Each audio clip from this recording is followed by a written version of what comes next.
Bonjour et bienvenue chez les Antillais. Là, il s'est passé quelque chose et je pense que ça y est, j'ai reçu l'injection. Je prends le rythme antillais. C'est comme si, au fil des jours, tout s'installe, tout prend forme. Puis là, je suis devenu cool. Et ça s'est passé ici, en Guadeloupe, sur la Grande Terre, puisque je suis à Sainte-Anne. Alors, je vous offre cette émission cool. Bof, dans quelques secondes, tiens. Je prends juste quelques secondes avant de me mettre en marche. J'aime les gens, tout. J'essaie vraiment, moi, d'aimer les gens tout. D'aimer les gens tout le temps. OK. Et maintenant, je commence mes rencontres. Difficile d'imaginer qu'ici, cette plage qui longe la route de la Pointe des Châteaux est juste à côté d'une rue. Petite route, à peu près à 50 pieds. Après ça, la Pointe des Châteaux, il faut que vous sachiez, c'est le sud-est de la Grande Terre en Guadeloupe. Et juste de l'autre côté de la petite route, par là, je trouve le domaine de Nîmes, qui est un petit lieu. Un secret bien gardé, je dirais, parce que là, il y a un grand chef. Il s'appelle Joël Quichenet. Et c'est vraiment un fier défenseur de la cuisine guadeloupéenne. Et je vais le rencontrer, puis je vous le dis, son lieu, c'est pas du tout comme on imagine la cuisine d'un grand chef. Attention. Alors, je vous laisse à la mer. Moi, je m'en vais au domaine de Nîmes.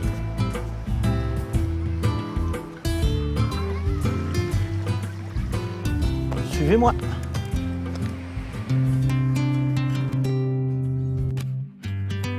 Un grand chef se cache sur la route de la Pointe des Châteaux au sud-est de la Guadeloupe. Son nom, Joël Quichenet, véritable ambassadeur de la cuisine antillaise. Après des années dans les grandes cuisines, il préfère maintenant l'infiniment petit, chez lui, au domaine de Nîmes, entouré de joyaux de la nature. Me voici donc chez Joël Quichenet. C'est ça, c'est bien dit, Quichenet. Tout à fait. Et ça, c'est chez vous, ce sont les petits bungalows où les gens peuvent venir passer un séjour. Voilà. Ton jardin, c'est un jardin d'arbres. Cet arbre-là. C'est toute ma cuisine. C'est mon laurier. Mais c'est pas du laurier. Non, c'est la feuille de bois d'Inde, La feuille de bois d'Inde. poivrée. Ah! Pour la macération de nos viandes, la marinade C'est pas possible, hein? hein, du lapin, du poisson. C'est vraiment parfumé. On sent vraiment le clou de girofle, là. Bon, allons cuisiner. Voilà. C'est un fruit qui s'appelle sapotille. Et l'arbre s'appelle un sapotillier. Tout à fait. J'utilise pour les desserts, sorbet, les mousses, les bavarois. On a vu cette texture? C'est crémeux, et ce parfum. C'est délicieux. Maintenant, on peut aller cuisiner. D'accord. On y va. Je cultive mon igname. Mais l'igname, là, excuse-moi mon ignorance, l'igname, est-ce qu'on va le trouver sous terre ou on va le trouver dans les airs? Non, sous terre. Sous terre, c'est ça. Oui. Et là, je t'en sur le foot à pain. Juste au-dessus. Hein, ce sont nos patates. Ouais. Avec ce produit que j'utilise beaucoup, au lieu d'utiliser la farine de froment, j'utilise la farine de banane. Ah ouais. C'est plus riche Donc, aussi consommation, parce que c'est consommons local. consommons local. Voilà, c'est l'objectif, c'est un peu mon Ouais. cheval de bataille. Consommons local. Consommons Il y a local. tout ce qu'il faut. Maintenant, cuisinons. Cuisinons.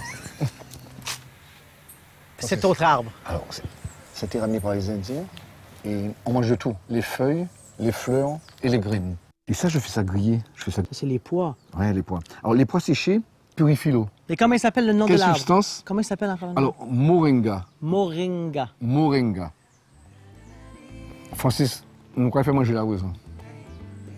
Francis, nous quoi faire manger? On va les faire à manger maintenant. Voilà, c'est ça. Très bien. Ah, ben c'est excellent. Excellent. Allons-y donc. T'as tout compris. Ben, j'ai tout compris. T'as tout compris.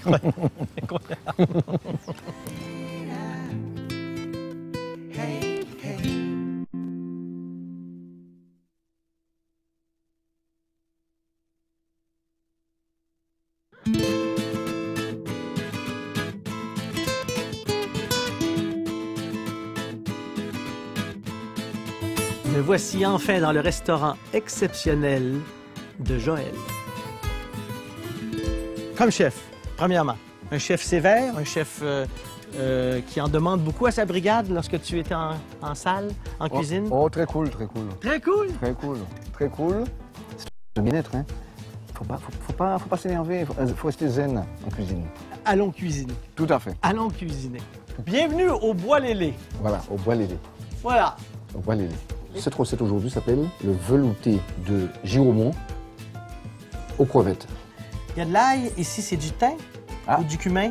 Du cumin. Du cumin, OK. Qu'on appelle chez nous le calichidon en indien. Avec les origines indiennes. Voilà. Très bien. Guadeloupe, ouais. Ça, c'est le cive. La cive, qu'on appelle la ciboulette. La ciboulette. Ah, Ah! secret. Est-ce que c'est la sauce chien? Non, non. Non, c'est quoi? C'est tous les épices mixés. C'est déjà fait? Hein, Ah, c'est un pour autre vrai chose. chef qui sait comment faire de la télévision. Incroyable. Est-ce que c'est de la crevette? Oui, alors de la grosse crevette. C'est de la grosse La crevette. famille des wassous. La nuance entre une crevette et un wassou, est-ce que c'est la même chose? Si, c'est toujours ils sont toujours élevés au même endroit. OK. Entre l'eau douce et l'eau de mer. OK. Hein? Est-ce que la Giromont, c'est à l'année qu'il est... Toute l'année. Toute l'année. Toute l'année. Ça pousse dans la nature. Hein? Ah ouais, comme ça. Je vais te mettre un peu d'huile végétale. Ouais. On va faire revenir les épices. La cive. Un peu d'ail, Oui. ciselé finement. Et, pour terminer, un peu de cumin. Cumin, puis il y a d'autres petites graines. Voilà, là. des graines à roussillon. À roussillon? Oui, à roussillon. À roussir. Ah! Alors, vous avez des graines de coriandre et du cumin. C'est des graines de coriandre, c'est Voilà. ça que je voulais savoir. Voilà. À roussir, oui, bien sûr. On va mouiller. Ouais. Voilà. À couvert. Voilà. Combien de temps? Alors, on va laisser mijoter pendant 15-10 minutes. OK. On va ajouter un peu d'eau, on va vérifier Ouais, toujours. qu'il y ait toujours de l'eau. Hein. Ouais. Sinon, ça va trop sécher trop Oui, vite. absolument. Non, après ça, on se repose. Voilà. On fait une sieste, on va sur la hamac, puis on On attend. va à la plage, on fait un On tour va à la plage, c'est ça. Vas-y, vas-y. On regarde. Ah, Et voilà. Vas-y.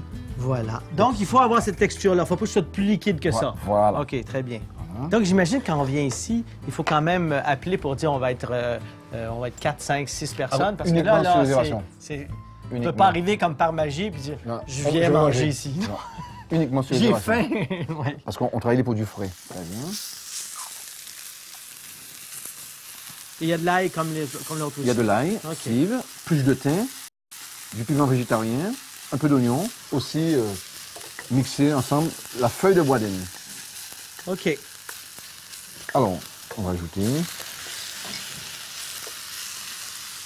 Parce que après, ça va subir une cuisson dans la soupe. OK.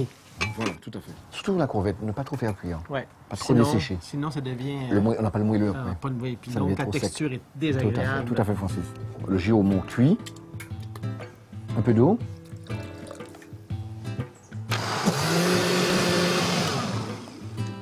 Alors, on va vérifier la consistance. Pour toi, c'est assez ou tu le mettras encore un petit peu d'eau? Non, parce qu'on va crémer après. Ah, on va crémer, ce qui va encore rajouter un peu de Voilà. liquéfier Et encore un peu. avec la sauce aussi. Oui. Voilà. Donc, je vais crémer légèrement, Hein, OK. qui va adoucir un peu Ouais. et qui va donner le côté onctueuse de la préparation. Voilà. 10 minutes encore, 10 minutes encore. à mijoter, juste Ouais. pour que les wassous ou les crevettes Soit. finissent de cuire. Oui, finissez de cuire. On va déguster. Tu me dis s'il manque un peu de sel. Non! Non! Il manque un peu de sel. Donc ça, c'est le goût. Scandaleux. C'est le goût entier. Pas grand-chose qui manque. Hop, voilà. Voilà, Francis. Et Tu peux déguster. je peux déguster. Ça, c'est ton épouse qui est juste derrière moi. Oui, oui, oui, c'est Elle est là. Anicette, tu vas fumer. Bonjour, viens, Lucette. voilà, Ah, elle est là. voilà. Est-ce qu'il cuisine pour toi? Je cuisine beaucoup pour lui. Ah! Parce que je l'ai formé. La prochaine fois, je l'ai formé. Parce que Je ne l'ai pas encore dépassé.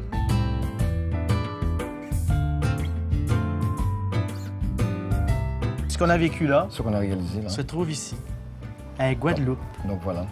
Joël Quichenin, avec des origines guadeloupéennes. Indienne, Indienne. indo-guadeloupéenne. OK, donc la famille indienne, elle est présente, les traditions indiennes sont présentes un peu dans la famille? Oui, obligatoire. Ah oui. La cuisine qui est très riche. Complètement. Écoute, la cuisine indienne a tellement influencé la cuisine guadeloupéenne. Tout à fait, tout à fait. Tous les Colombos. Ça, c'est d'origine indienne. Indienne. Ouais, ouais. Bon, je vais goûter. Ah, vas-y. Je vais goûter. OK. C'est délicieux, hein? Vraiment. C'est que le cumin et le giromon, là, la citrouille là, et le cumin ensemble, c'est délicieux. Je vais goûter à la crevette.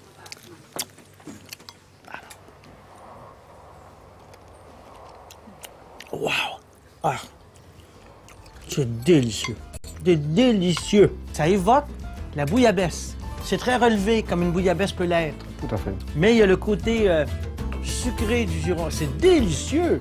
Merci, Francis. Merci beaucoup, Joël. Tout plaisir était pour moi, Francis. Wow. Après ce moment de dur labeur, un peu de répit à ma charmante villa Yin-Yang à Sainte-Anne, où je loge.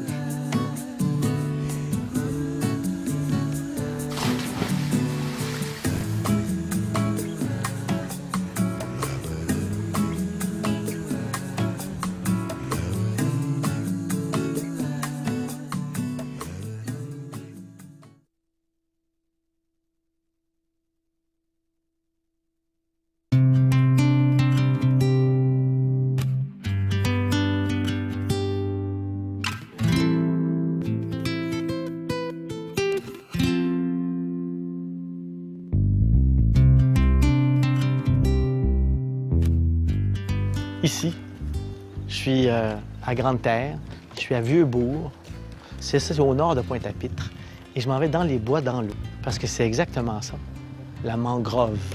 Et c'est un monde, je pense, tout à fait particulier. Celui qui me fait découvrir ça s'appelle Raoul d'Archipel Aventure.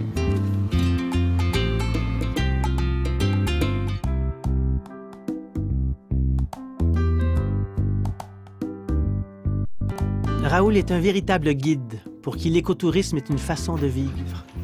Il est directeur de l'Association d'écotourisme de Guadeloupe qui existe depuis plus de 10 ans. Il a choisi la mangrove comme lieu de prédilection. Elle occupe près de 7000 hectares en Guadeloupe. Raoul est tout simplement cool.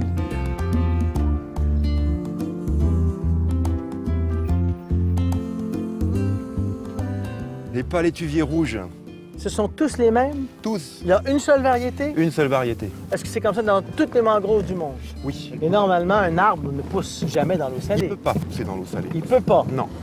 Mais lui, c'est adapté.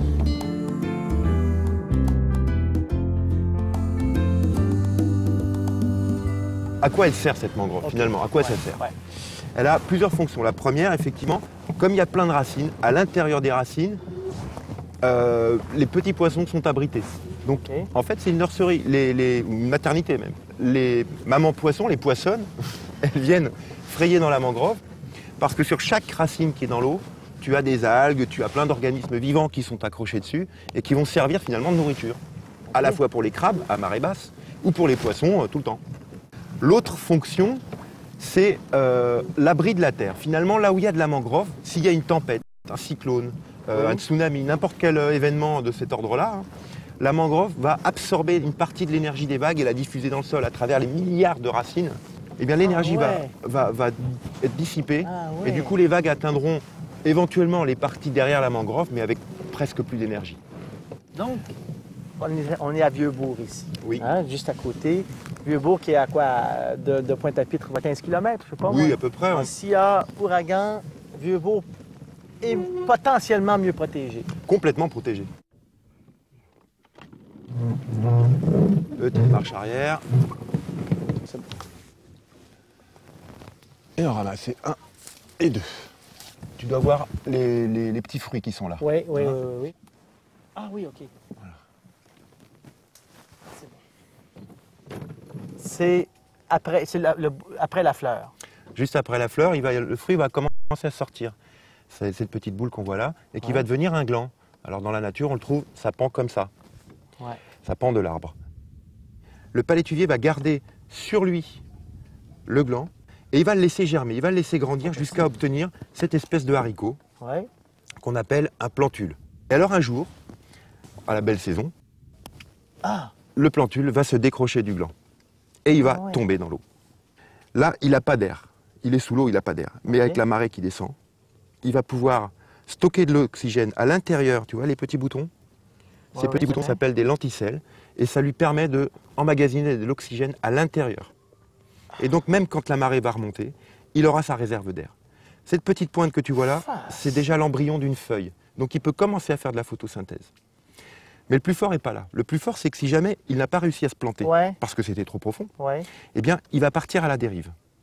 Et il peut survivre comme ça, dans cet état-là. En vie. En vie, pendant plus de 9 mois. Ce qui va lui donner amplement le temps d'aller, par exemple, d'ici, nous sommes dans la mer des Caraïbes, il va partir sur le Mexique. À ce moment-là, quand il est échoué, il a les conditions nécessaires pour repartir, à savoir, il doit avoir les pieds sur terre et la tête au soleil. Une fois qu'il a ça, il va pouvoir pousser, donner un palétuvier, qui aura des bébés palétuviers et qui fonctionneront de la même manière. Et leurs petits iront probablement coloniser d'autres espaces plus loin. C'est une plante donc conquérante. Et ces palétuviers vont retenir des matières, ils vont fabriquer une terre finalement. Et alors, sur cette terre pourront venir des espèces terrestres, qui, elles, vont petit à petit augmenter la biodiversité.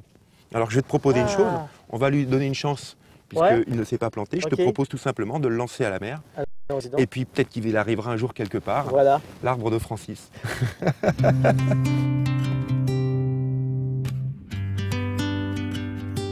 T'es né où? Ben, je suis un ancien Parisien. C'est peut-être pour ça que je suis tellement fasciné par la nature. Mais vraiment, tu étais à Paris. Paris. Mais regarde, tu te rends compte comme c'était à des milliards de kilomètres de tout ce qui est parisien ici, dans la façon d'être, la façon de voir la vie ici, ça n'a pas de sens. Si, ça en a un. Oui. C'était vraiment d'abord quitter la ville, parce que je ne suis pas du tout un urbain, dans l'âme. Et je suis parti aux Antilles. Peut-être parce qu'il y a un petit fond d'héliotropisme chez moi, c'est-à-dire d'attraction par le soleil, mais je crois que comme tout le monde, j'aime bien habiter en vacances. Et c'est un peu ça la Guadeloupe, on habite en vacances. Quand on travaille, on fait un quart d'heure de route et on est à la plage. Donc, Et quand tu es arrivé ici, tu as pris racine là, au fil du temps, comme le palétuvier. Voilà, tu as pris racine. Est-ce que tu sens que tes racines sont solides? Extrêmement solides. Oui. Extrêmement solides. Tu te sens maintenant guadeloupéen? Complètement. Vraiment? Complètement. Ce qui n'est pas facile, parce qu'il y a un temps d'adaptation qui est nécessaire. On a des attentes de Parisiens. On arrive avec un rythme, une façon de faire les choses. Et puis petit à petit, la Guadeloupe, elle vous apprend à être autrement. Elle vous apprend à être plus détendu, plus patient peut-être aussi.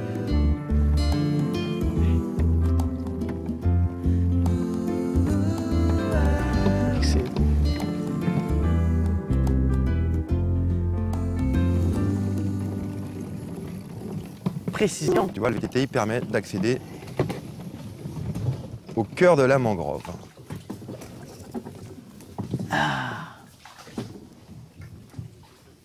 Fabuleux. Voilà.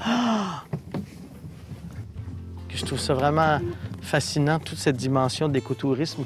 C'est excessivement présent, puis c'est bien organisé. Là. J'ai vu, parce que j'ai quand même fouillé, puis j'ai vu que l'écotourisme c'est solide. On ne peut pas être passionné qu'à moitié.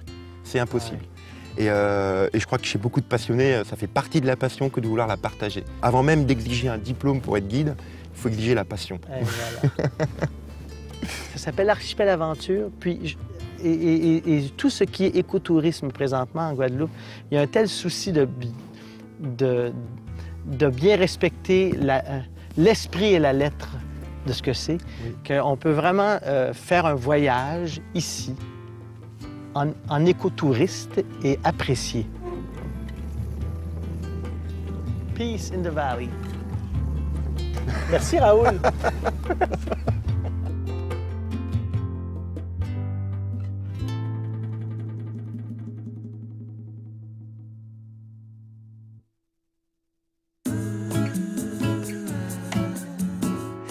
J'ai à peine mis les pieds sur la terre ferme et coup de peau, c'est aussi ici, à Vieux-Bourg, que j'ai la chance de jouer ma première partie de domino.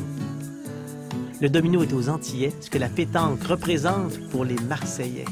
Le principe du jeu est tout simple. Celui qui se débarrasse de ses plaquettes le premier gagne la partie. Le reste est question de stratégie. Je vais enfin apprendre à jouer au domino parce qu'on joue au domino ici, beaucoup, beaucoup. Ah, ton prénom, c'est quoi? Peter. Peter. Peter? Oui, Peter. Peter? Francis. Ok. Salut. OK. 5. Hop, là. 6, 7. Double 6. 6, 5. Là, il faut taper, hein? Il faut le taper. Non, continue. Mais j'aime ça. Ah, mais peut-être tape. Voilà. Continue comme ça. Ah, je suis mieux comme ça. 4, 3. Est-ce que je peux partir quelque chose d'ici? Non, non, c'est Non, il comme faut que ça. j'aille aux deux extrémités. Ok. Ah oui. Tu veux voir mon boulet, là? Je suis pris. Ah non, je peux, voyons. Ah, mais vas-y. Ben voilà. Je mets ça. OK. Allez, mets. Je mets ça. C'est ça. Allez, vas-y. C'est à moi? Je peux pas jouer. Ça. Ah, mais j'ai gagné. T'as gagné. Merci. Parce que t'as moins de chiffres qui te restent. Alors moi j'ai 10, toi tu as 5. Ouais, c'est ma gagné. Voilà. Et c'est ma première partie de domino en Guadeloupe. Grâce à toi, Peter. Je te remercie. Merci beaucoup.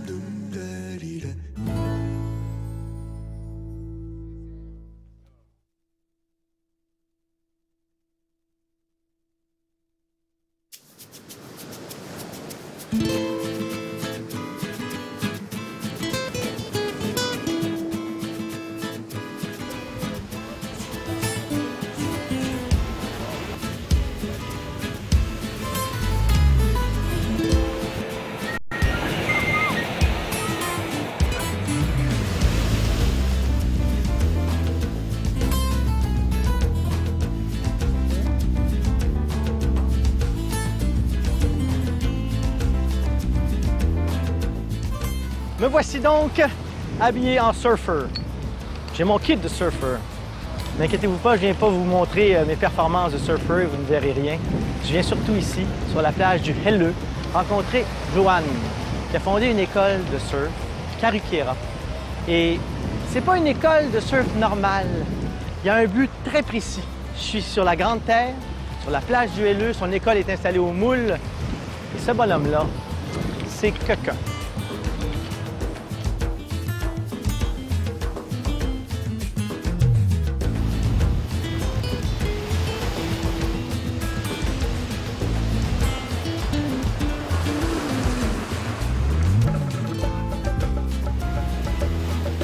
Ton passé est pas guadeloupéen? Non, on passait une bonne partie en Afrique, au Sénégal. J'y suis né et j'y ai vécu 17 ans. OK. Des parents africains? Mère capverdienne et père corse. Normal. Tout est simple. Et puis, à 17 ans, tu es resté jusqu'à 17 ans là-bas. Jusqu'à 17 ans là-bas. OK. Ensuite, j'ai déjà commencé comme moniteur de plongée sous-marine. Et puis ensuite, j'ai découvert le surf. Voilà, j'ai changé d'option et j'ai fondé mon école auprès d'un club qui existait déjà en Guadeloupe. OK. Et tu es en Guadeloupe depuis combien d'années maintenant? 25 ans. 25 ans. À peu près. Est-ce que tu te considères guadeloupéen? Je suis pas né ici. Et ça veut dire que si on n'est pas né ici, tu peux pas... C'est un peu spécial. La Guadeloupe, c'est petit, c'est une petite île, c'est comme un petit village. Et même si on est là depuis longtemps, par rapport aux villageois, on n'est pas natif du coin, on n'est pas tout à fait du coin.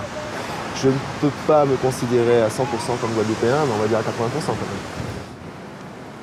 J'ai eu envie de te rencontrer et de parler de ton école parce que ton souci, par cette école, c'est de permettre aux Guadeloupéens, aux Antillais, de s'initier et au surf, mais aussi à la mer, à jouer dans l'eau. Et ça, j'ai été surpris.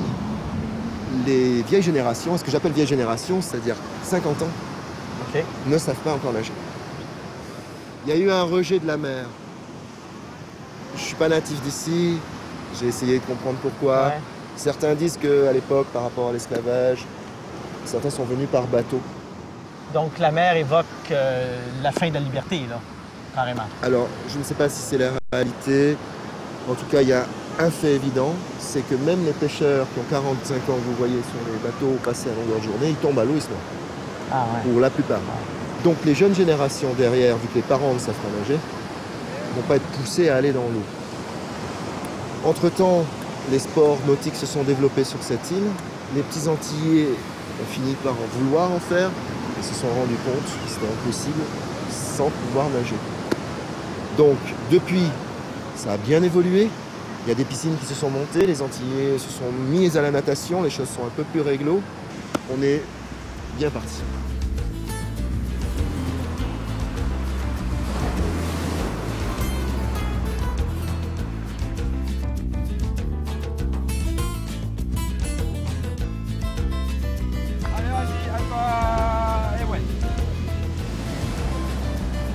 Tiens le coude pour pouvoir tirer la planche. Si t'as ta main gauche, tu regardes où? Par là. On inverse pour changer de côté. Ok, on regarde par là. Tu aurais très bien pu choisir de dire j'ai fait une école de surf et c'est pour les touristes parce que c'est ça qu'on voit dans les îles, c'est offrir des cours, puis c'est ça, puis que ça. Et c'est une solution qui aurait été tout simplement normale et évidente.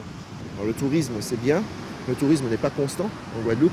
Donc il faut savoir que si on développe ici un business entre guillemets avec la clientèle locale, on a évidemment plus de chances de marcher et surtout j'en tire plus de satisfaction. Non pas que j'ai rien contre les touristes, mais il serait normal et logique que les gens de cette île s'amusent dans l'eau, peut-être même avant les touristes quand même. Donc voilà. Ce sont les Sénégalais qui m'ont appris à nager. Alors quelque part des années plus tard, peut-être, je rends l'appareil à non pas des Sénégalais, à des Antillais qui sont athlétiques, des Antillais perses qui sont dans l'athlétisme, qui sont dans différents sports. Et je pense qu'un jour, on verra arriver des compétiteurs guadeloupéens, purs guadeloupéens. Ils sont pas moins défavorisés que les autres, ils sont pas moins musclés que les autres. Et je vois aucune raison à ça. Et pour surfer, lorsqu'on est enfant ici, c'est juste assez pour pouvoir s'amuser quand on commence et qu'on est intermédiaire. Voilà, tous les ingrédients sont là, c'est-à-dire que c'est pas une piscine, il y a quand même des vagues, c'est pas du sable, il y a quand même des rochers. Donc il y a tous les petits dangers qu'on va retrouver ailleurs, mais moindres. Donc ils apprennent à une échelle un peu moindre, ce qu'ils vont trouver plus tard à une échelle un peu plus grosse. À quel endroit? Le moule. C'est là. C'est là essentiellement? C'est là où se passaient plusieurs compétitions, voire même internationales, nationales. Les championnats de France ont eu lieu par là. Donc l'Haute-Côte, c'est surtout l'Haute-Côte. On va dire dans la pointe des châteaux, en passant par Anse-Bertrand et Port-Louis, mais surtout le moule, où les vagues sont beaucoup plus agressives. On est toujours sur Grande Terre, évidemment. Toujours sur Grande Terre. C'est ça. Merci du travail que tu accomplis. Je trouve ça... merci à vous. Merci à vous, ça me fait plaisir aussi. Et la motivation, elle est... la base, elle est bonne. Écoute, tes yeux le disent. Elle est intacte. Je pense que c'est pour ça que ça finit par payer. Merci beaucoup. Merci.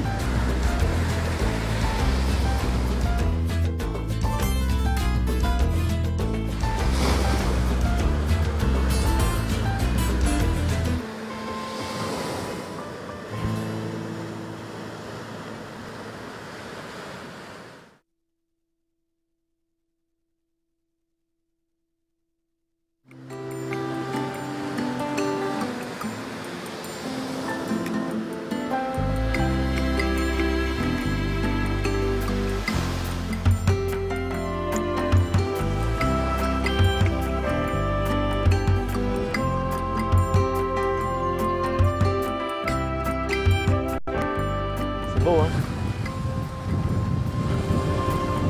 Ça s'appelle Soft. Ce groupe est très populaire en Guadeloupe. Et c'est une musique qui est un peu en dehors de l'univers du zouk. Une musique qui est peut-être plus calme, plus soft, c'est le cas de le dire. Et dès que j'ai entendu ces musiques pour la première fois, j'ai eu envie de rencontrer le groupe Soft. On t'y bon doudou, on t'y bon chaviré, whisky, on vit. Chaque jour, pour toujours, où on joue. Soft, une formation qui est synonyme de succès dans toutes les Antilles françaises. Et ils réussissent tout en douceur. Ils prennent position pour leur peuple. Ils s'impliquent socialement. Ils vivent une relation d'amitié sincère et leur musique fait tant de bien. Fred Dehaye, le chanteur, est aussi avocat et enseigne à l'université en Guadeloupe. Je l'ai rejoint au Kit Créole, le bar le plus populaire de Guadeloupe, et il m'offre un moment magique.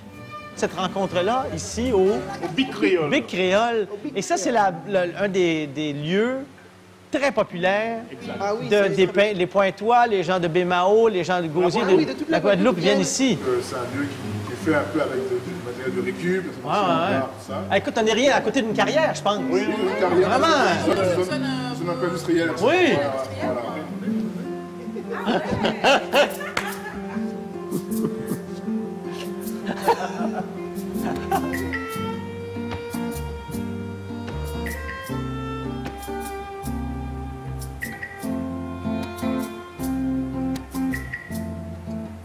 L'ennui de pas qu'à dormir, sans tête sans moi, sans corps moi, sans vin en moi, encore ouais en plein soleil.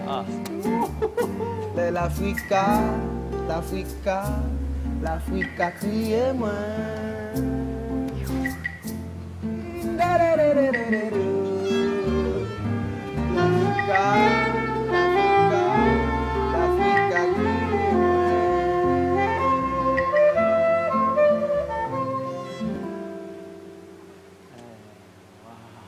C'est tellement beau.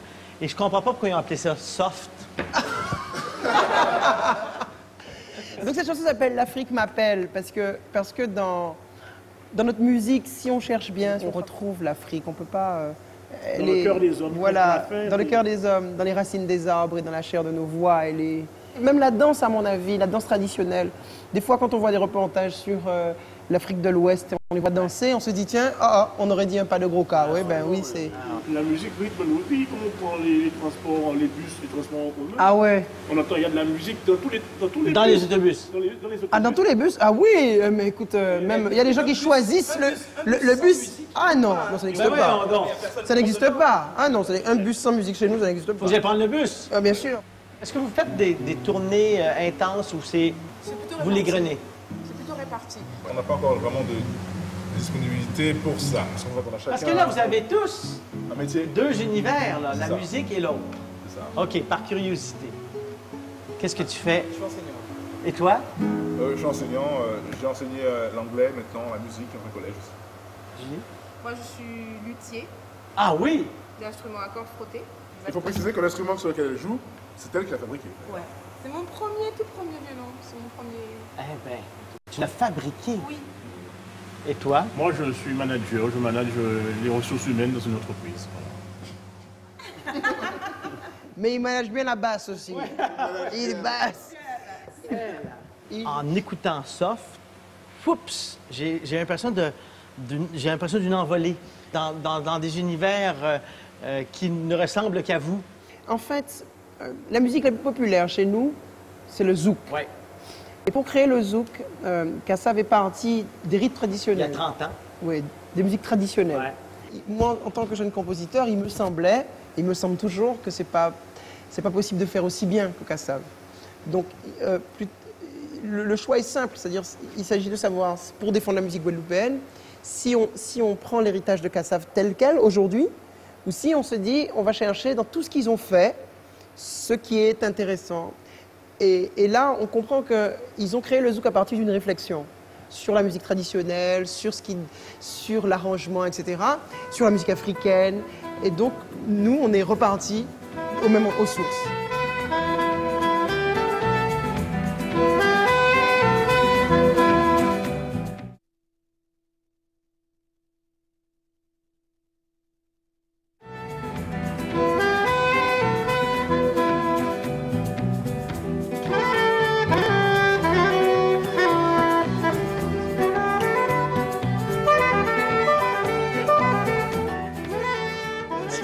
T'enseignes le droit. Le fait pour moi d'être universitaire, donc d'enseigner le droit, c'est pas éloigné de mon travail d'auteur. La musique traditionnelle, chez nous, a pour fonction de faire la chronique de la vie. Ouais. Donc, si tu veux, les chanteurs de Goka, c'est des observateurs. C'était des observateurs de la vie, ils racontaient ce qui se passait en Guadeloupe.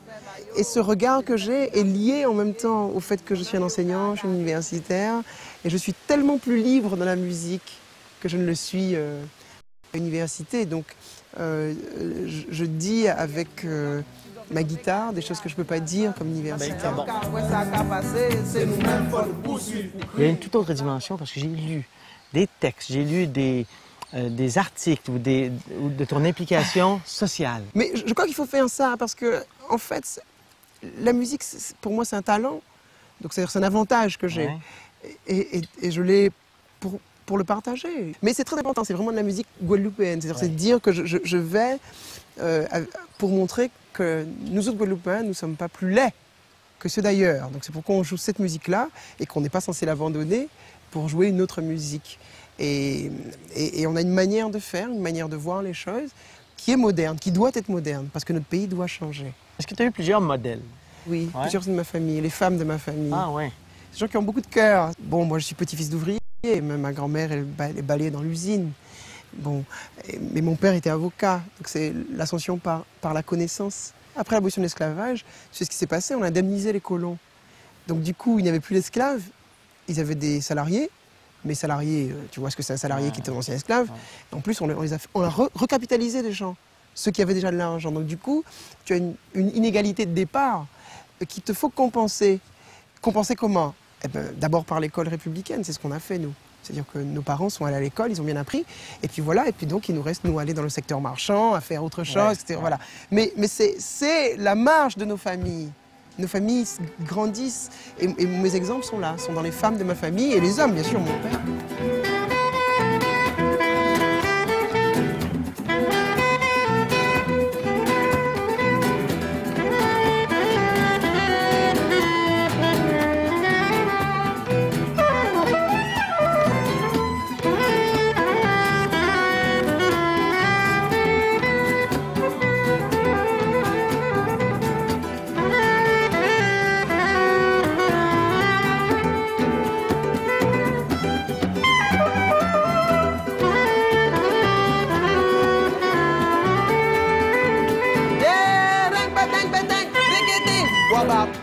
Wow! Wow! C'est bon, c'est parce qu'en plus, évidemment, je comprenais qu'on ne comprend pas le créole, mais il y a par l'expression de l'émotion, je comprends je peux ressentir ce qui peut être exprimé à travers une chanson sans comprendre exactement chaque mot. Ce sont des cris doux. Ah, c'est pas mal. C'est super bien dit. Ah oui, c'est doucement crié. Ouais. Ah, regarde, ça m'impressionne. C'est des cris doux. Eh bien, voilà, on est bien content. Ah, parce que tu vois, le rythme qu'on joue là, c'est du mendé. Le mendé, c'est un des rythmes traditionnels. Fait. Eh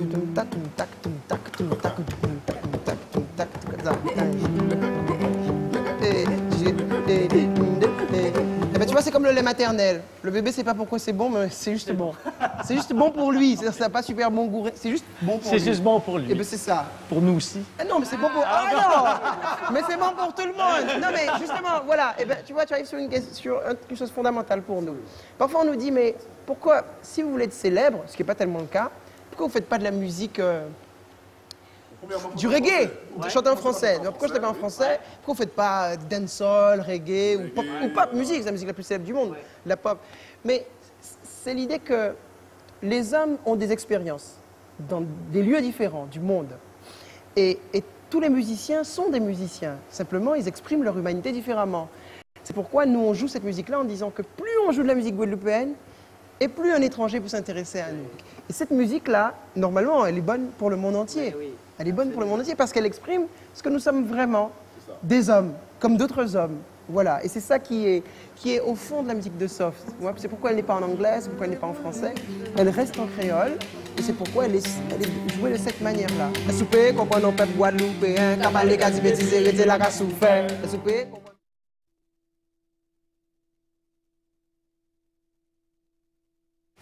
comprend nos peuples guadeloupéens, cabalé, quasi bêtisé, rété la cassouffé. La soupe, comprend nos peuples. Elle est moins classique chez toi.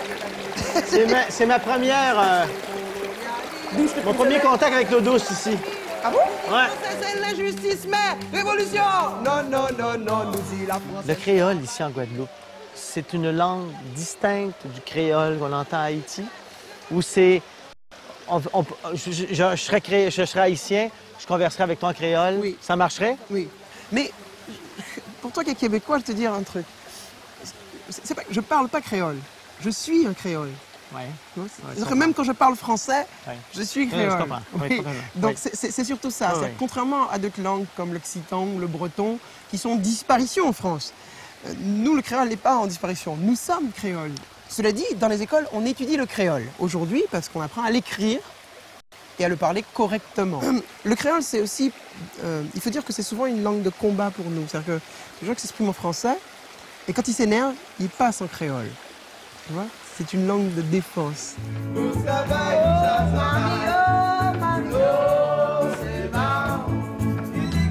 Je suis nationaliste, ce qui est assez naturel pour moi. Hein. Je veux dire, nationaliste, chez nous, c'est assez... Dit simplement, nationaliste, il distingue juste l'intérêt de la France et l'intérêt de la Guadeloupe, en disant que au cas où les intérêts sont divergents, il choisit la Guadeloupe, sans se poser de questions. Bon, c'est à peu près cela. Souvent, on comprend mal le nationalisme antillais. C'est perçu comme du racisme. Pas du tout. C'est-à-dire qu'on peut être...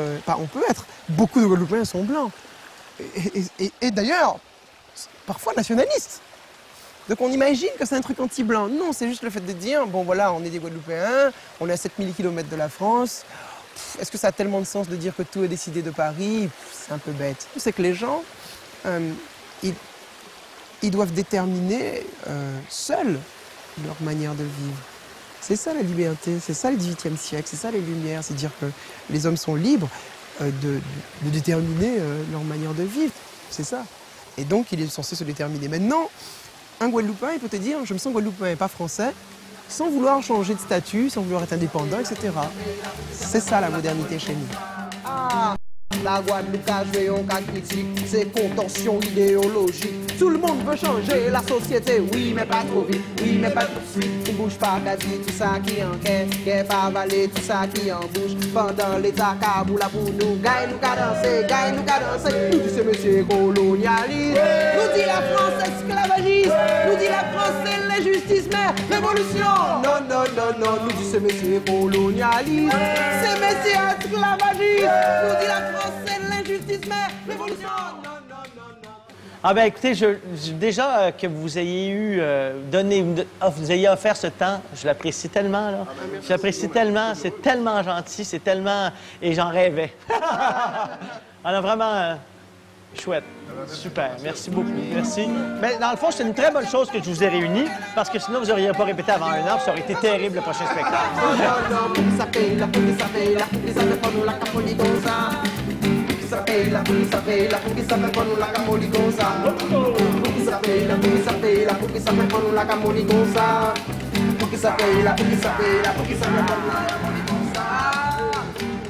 Je suis ici sur la route des Grands Fonds, en Guadeloupe, sur la Grande Terre. La route des Grands Fonds, c'est la route qui se promène en plein centre de Grande Terre. La route que les Guadeloupéens utilisent fréquemment. Et là, je suis ici pour faire un test. Fred Dehaye du groupe Soft, le chanteur Fred Dehaye, m'a dit que lorsqu'on prend l'autobus ici, c'est une expérience musicale. Et là, je vais vérifier, voir si c'est vrai. Alors, j'attends l'autobus. À 4h et 3h, on l'a manqué. Je vais me reprendre. Je n'abandonne pas. J'ai confiance. Révolution! Non, non, non, non. Non, non, non, non. Non, non, non, non. Non, non, non, non. Non, non, non, non. Non, non, non, non. Non, non, non, non.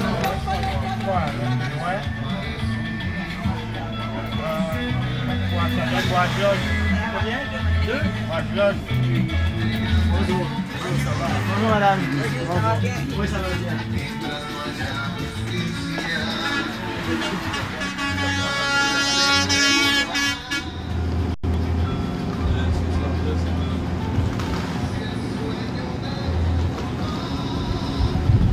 C'est vrai, c'est pas plate en autobus ici. Il y a de la musique. On devrait tirer des leçons et faire la même chose chez nous. Parce que c'est plate en autobus chez nous. C'est plate longtemps. Si au moins il y a de la vie, parce que c'est vraiment plate chez nous.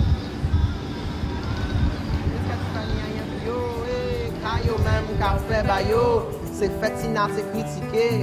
pendant yo ka regarder télé. Messieurs imité, pas dignité, Caribbean n'a pas un qui parle anglais. En cas de ça, ça c'est rien, ni des mots. Moi-même, pas meilleur qui ont d'autres. Pour ça, moi, à vie à autres. Blanc, garder sans qu'à passer, ni des mots font poursuivre pour crime contre la Guadeloupe.